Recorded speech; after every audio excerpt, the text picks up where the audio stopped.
Kabupaten Bandung, perubahan lahan perkebunan teh menjadi perkebunan hortikultura di wilayah Kecamatan Ranca Bali, Kabupaten Bandung, menimbulkan pertanyaan.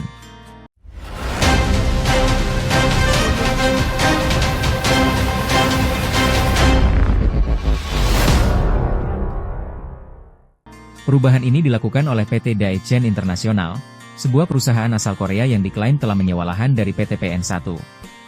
Emer Rio, yang mengaku sebagai manajer lapangan PT Daechen International, mengatakan bahwa pihaknya telah melakukan sewa lahan perkebunan tersebut kepada PT PN1. Namun, Emer Rio menolak mengungkapkan nilai sewa tanah tersebut. Mengenai berapa nilai sewa lahan tersebut saya tidak mengetahuinya, hanya pihak manajemen yang tahu. Tanya saja ke Emer Yun sebagai manajemen, jelas Emer Rio. Sayangnya, saat para awak media hendak melakukan konfirmasi lebih lanjut ke pihak manajemen, para rombongan, termasuk Emer Rio dan awak media, sudah pada bubar. Jadi, saya harap mulai dari itu Ranca Bali ini, Ranca Bali, mulai dari penghijauannya bagaimana begitu. Ya. PT-nya PT apa? PT Decem. Ya. Untuk berapa ribu pohon Pak? Apa ini? Yang kubikasinya Pak? Iya. Ini 8 hektar Pak. 8 hektar. Ya. Ini akan penanaman pohon akan berkelanjutan. Ini memang sekarang kita apakah sayuran sebenarnya PT Decem itu sayuran daun bawang. Tapi apakah yang kebun-kebun ini harus penghijauan juga ya? Dari hari ini seremoninya seperti itu. Oke. Kalau sewanya itu semuanya 8 hektar. Ya.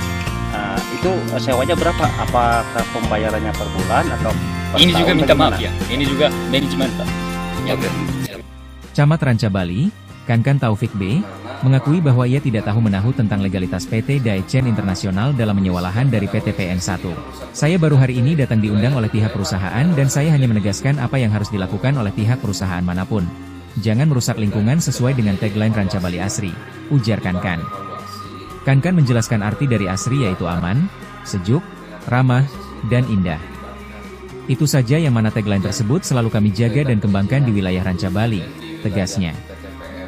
Perkebunan ini kan lahan kan milik PTPN, jadi mereka bekerja sama melaksanakan KSO dengan PTPN. Ketika proses KSO dengan PTPN kan tidak ada keterlibatan kita juga. Tapi ya akhirnya kan mulai rame gitu karena itu pakai alat berat segala macam. Nah, saya mah melihatnya bukan itu. Pertama saya dari sisi sosialnya, tenaga kerjanya memakai tenaga kerja kita, yang satu. Dan yang kedua masalahnya berarti kan itu aman, maksudnya tenaga kerja kita terserah. Yang kedua saya melihatnya lingkungan, kan? Saya melihat kan sumbernya di situ. Jadi ketika itu pakai alat berat segala macam itu ada sebelumnya. Jadi sedimentasi kan, sehingga kalau heran itu kan lain heran. Nah jadi tugas saya apa pemacarana wahana kita kan heran gitu. Nah sehingga kita berkolaborasi dengan Pak ADM yang sebenarnya jauh-jauh hari lah. Di pas halal pertama bahkan sebelum masuk kerja ya Pak ADM melaksanakan halal bihalal. Ya kita dengan para kepala desa mengusulkan ADM kita jangan hanya yang di wisata nih yang melakukan penghijauan, tapi yang ber-KSO wilayah yang pengusaha pertanian pun jangan itu total semuanya sayuran atau total semuanya stroberi. Ini kita harus ada kebijakannya. Nah, ternyata disambut baik oleh Pak ADM. Pak ADM bikin surat edaran. Pertanyaan mengenai legalitas dan pengelolaan. Perubahan pengelolaan lahan ini membuat muncul beberapa pertanyaan penting, di antaranya, legalitas. Apakah PT Daechen International sudah memiliki izin resmi untuk mengelola lahan perkebunan tersebut? Apakah perizinan sudah sesuai dengan regulasi yang berlaku di Indonesia?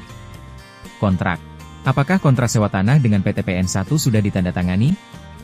Berapa lama masa sewa yang disepakati? Apakah ada klausul khusus terkait pengelolaan lahan, seperti pelestarian lingkungan dan keberlanjutan? Keahlian. Apakah PT Daechen International memiliki pengalaman dan keahlian dalam mengelola perkebunan hortikultura?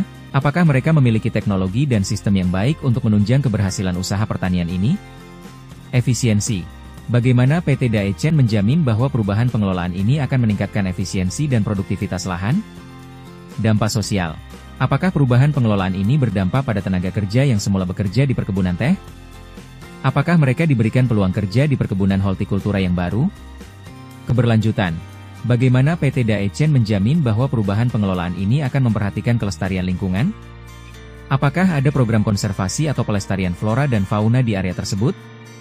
Dari Kabupaten Bandung, Tim Liputan IJP mengabarkan.